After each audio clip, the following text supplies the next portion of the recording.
মা এমন একটা মানুষ যে নিজের জীবনকে মৃত্যুর মুখে ঠেলে দিয়ে হলেও সন্তানের জীবনকে রক্ষা করতে চেষ্টা করে। আসসালামু আলাইকুম এভরিওয়ান, সবাই কেমন আছেন? আলহামদুলিল্লাহ, আল্লাহর অশেষ রহমতে আমরা খুব ভালো আছি। আশা করছি আপনারাও ভালো আছেন। প্রতিদিনের মতো আজকেও নতুন একটি ব্লগ ভিডিও নিয়ে আপনাদের মাঝে হাজির হয়েছি। আশা করছি ভিডিওটি ভালো লাগবে। ভিডিওতে একটি লাইক দিয়ে ভিডিওটি কন্টিনিউ করার অনুরোধ রইল। প্লিজ ভিডিওটি কেউ স্কিপ করে দেখবেন না। নিজে সকালের নাস্তাটা করে নিলাম খিচুড়ি আর ডিম ভাজি দিয়ে। সকালের নাস্তা করে সেলাই করতে চলে আসলাম, একটা প্লাজো বানাবো। সংসারের কাজের ফাঁকে ফাঁকে মাঝে মধ্যে টুকিটাকি সেলাই কাজ করা হয়, নিজেরটাই বেশি করা হয়।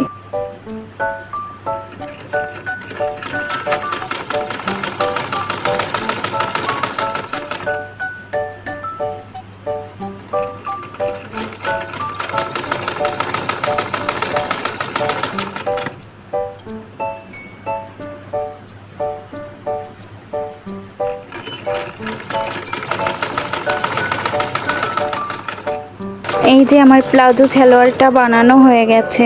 কেমন হয়েছে বলবেন কিন্তু। সেলাই কাজ শেষে চলে যাব দুপুরের রান্নায়। আজকে রান্না করব লাল শাক ভাজি আর মুরগির মাংস। চলুন বন্ধুরা, রান্না করতে করতে এক স্বার্থপর মায়ের কথা বলি আপনাদের সাথে, যে 16 বছরের বিয়ের সম্পর্ক থুয়ে, দুটো সন্তান থুয়ে চলে গেছে অন্য পুরুষের হাত ধরে। এত বছরের সম্পর্ক, দুটো বাচ্চা রেখে কিভাবে চলে গেল অন্য পুরুষের হাত ধরে? তার কি একটু বুকটা কাঁপলো না সন্তানদের জন্য? এ কেমন স্বার্থপর মা! এমন মা থাকার থেকে তো না থাকাই ভালো। এতদিন শুধু নাটক আর সিনেমাতেই দেখে গেছি এমন ঘটনা ঘটে, কিন্তু এবার বাস্তবে দেখলাম আমাদের আত্মীয়র ভিতরেই ঘটে গেছে এমন ঘটনা। ঘটনাটার কথা ভাবতেই গা কেমন শিউরে ওঠে। একটু সুখের আশায় বিদেশ গিয়েছিল স্বামী।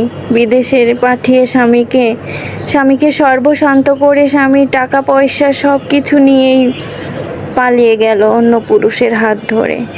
বাচ্চা দুটোর কি হবে একটুও ভাবলো না।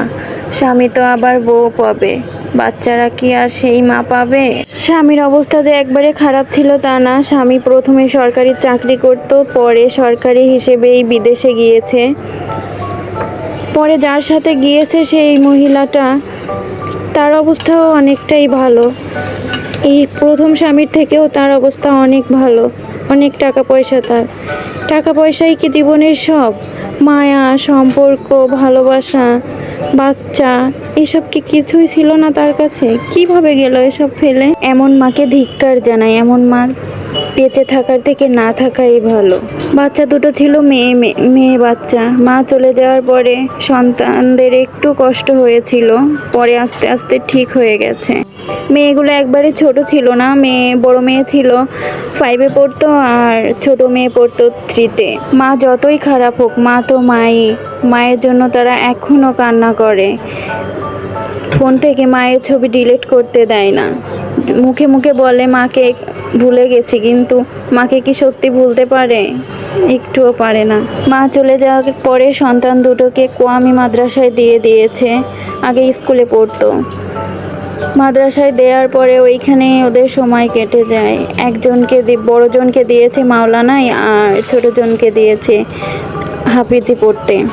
কওমি মাদ্রাসায় যারা পড়ে তারা তো মাদ্রাসায় বেশি থাকে, এই জন্য মাদ্রাসায় থাকতে থাকতে সবার সাথে মিশতে মিশতে এখন মায়ের কথা অত বলে না।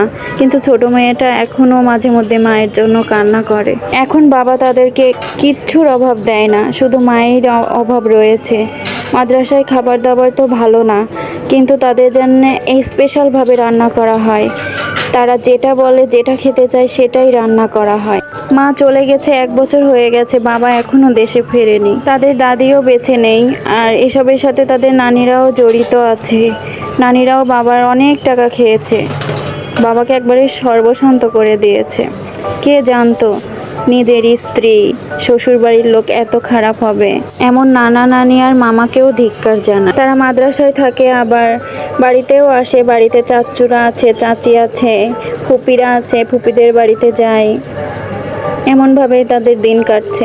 সবাই তাদের জন্য অনেক অনেক দোয়া করবেন, যেন তারা মাকে ভুলে সামনের দিনগুলো এগোতে পারে, একজন ভালো মাওলানা এবং একজন ভালো হাফেজি হতে পারে।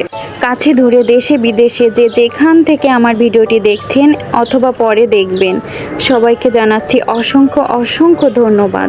ভিডিওটি যদি আপনার কাছে একটু ভালো লেগে থাকে, চ্যানেলটি সাবস্ক্রাইব করে আমার পাশে থেকে যেতে পারেন। আর এমন মা এমন বউ যেন আল্লাহ তাআলা কারোর ঘরে না দেয়। স্বার্থপর মা এবং স্বার্থপর নানা নানি, এদের যে আল্লাহ কোথায় ঠাঁই দেবে মরার পরে আল্লাহই ভালো জানে। ভিডিওটির এই পর্যায়ে এসে এখনো যারা আমার সাথে রয়েছেন সবাইকে জানাচ্ছি অসংখ্য অসংখ্য ধন্যবাদ।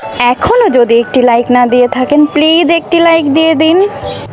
আর যেসব ভাইয়া এবং আপুরা, আঙ্কেল এবং আন্টিরা যারা আমার চ্যানেলটি সাবস্ক্রাইব করে আমার পাশে আছেন, সবাইকে জানাচ্ছি হাজারো গোলাপের শুভেচ্ছা। আর হ্যাঁ, বাচ্চাদের কথা ভেবে ওই স্বার্থপর মাকে ফিরিয়ে নিয়ে আসারও অনেক চেষ্টা করা হয়েছে, তাও সে আসেনি।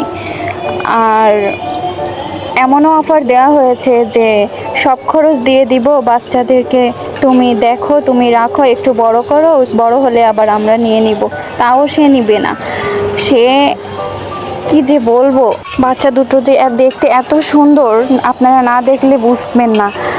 খুব সুন্দর, মাও দেখতে সুন্দর, বাবাও সুন্দর, কিন্তু পরে যেই বেটার সাথে গেছে ওই বেটি, সে দেখতেও অতটা সুন্দর না। তারপরেও কি দেখে যে গেছে, কিন্তু বেটারে টাকা পয়সা আছে অনেক, মহিলার নামে জমিও ছিল কতটুকু, আবার গয়নাগাটিও ছিল অনেক। একজন সরকারি চাকরিজীবী, আবার বিদেশে গিয়েছে, কতটা থাকতে পারে আপনারা ধারণা করে নেন। সব কিছু নিয়েই চলে গেছে।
নতুন ভিডিও দেখার আমন্ত্রণ জানিয়ে ভিডিওটি আজকে এখানেই শেষ করছি। সবাই আমাদের জন্য দোয়া করবেন, সবাই ভালো থাকার চেষ্টা করবেন।